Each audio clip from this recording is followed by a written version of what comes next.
Open Heavens on the Go, Monday, September 16th, 2024.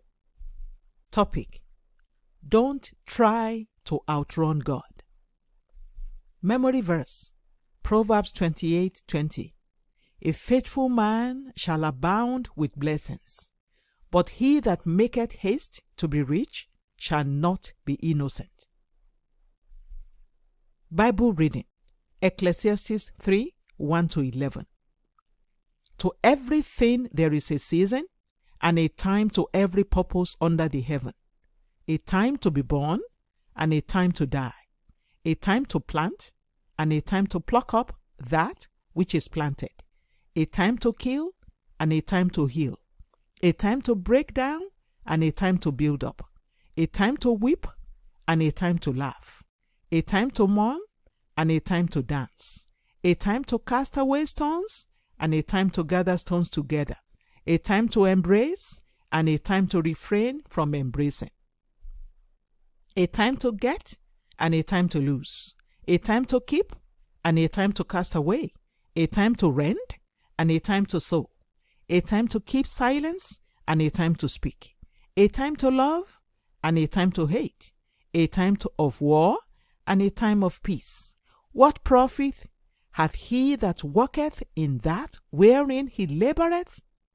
I have seen the travail which God hath given to the sons of men to be exercised in it. He hath made everything beautiful in his time.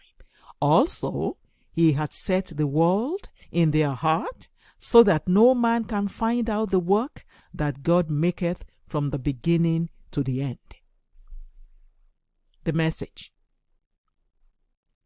God makes everything beautiful in his time. Ecclesiastes 3:11. The pursuit of the vanities of this world has robbed many people of far greater and better blessings from God. It is not bad to want to achieve something great or pursue a good cause, but if you try to outrun God, you may never achieve that goal. And worse still, you may pay for it with something very precious to you. God knows your desires.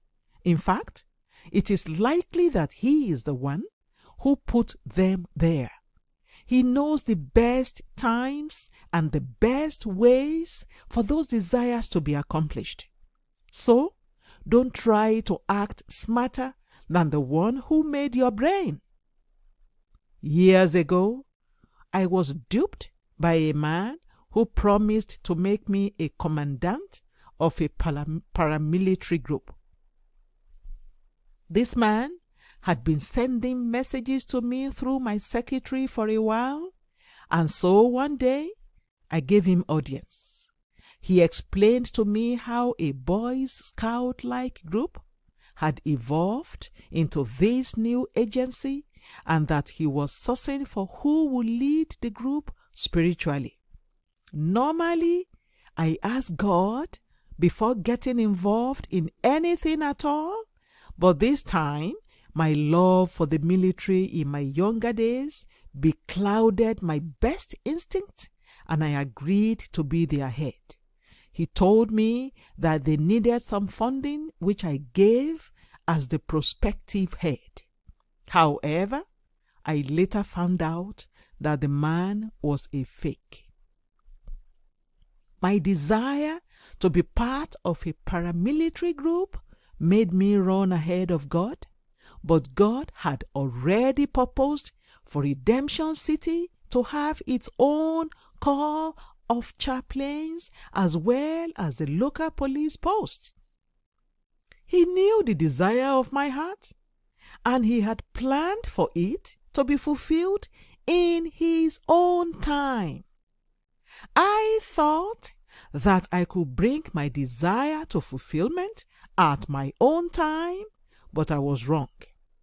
What I lost in that experience was money, but for someone else, it might have been their life or a loved one. The Bible makes it clear that God delights in our well-being and prosperity. Psalm 35, 27, 3 John 1, 2. Therefore, it is not wrong to desire wealth. He will definitely make you prosper, but in His own time. Beloved, follow God's timing. Don't try to outrun Him. Key point: don't try to outrun God so that you will not lose far more than what you set out to gain. Bible reading in 1 year, Joel 1-3. Hymn for today: standing on the promises of Christ my King. The Open Heavens is written by PastorE.A. Adeboye, the General Overseer of the Redeemed Christian Church of God. God bless you.